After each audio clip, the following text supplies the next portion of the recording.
आशालाई हँगालौं, सपना बोकेर अगाडि हिँडौं र परिवर्तनको बाटो आफै कोरौं। युवा शक्ति हाम्रो हिम्मत हो र एकताबद्ध राष्ट्र हाम्रो सामर्थ्य। आज म तपाईहरुको माझमा यस्तो विशेष ठाउँको विषयमा कुरा गर्न गइरहेको छु।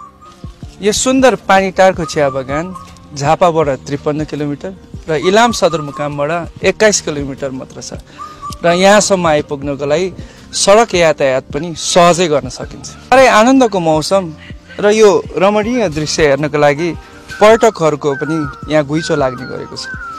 मुभी, म्युजिक भिडियो छायाङ्कन गर्नको साथै आनन्द लिन घुम्नको लागि पनि साह्रै नै लोकप्रिय छ र मलाई लाग्छ यस्तो सुन्दर पर्यटकीय क्षेत्रको विकास र प्रवर्धन हाम्रो पनि दायित्व हो।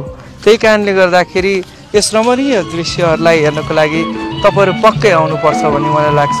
आउनुभयो भने पटक पटक आउनु। पानीटारमा चिया बगान छ, त्यो नेपालकै सबभन्दा सुन्दर चिया बगानको रूपमा हामीले देखेका छौं र सँगसँगै यही मुनि गजलमुखी धाम पनि छ र यस सुन्दर ठाउँमा हजुर सम्पूर्ण अतिथिहरूलाई मैले स्वागत गर्न पाउँदा मलाई अत्यन्तै खुसी लागेको छ।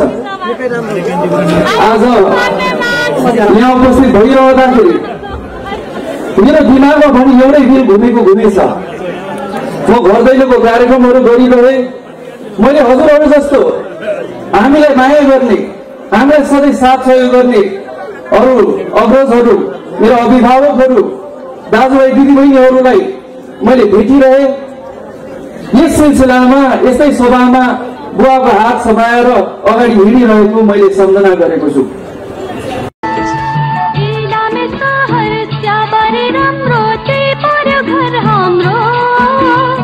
घुम्न आउनु होला।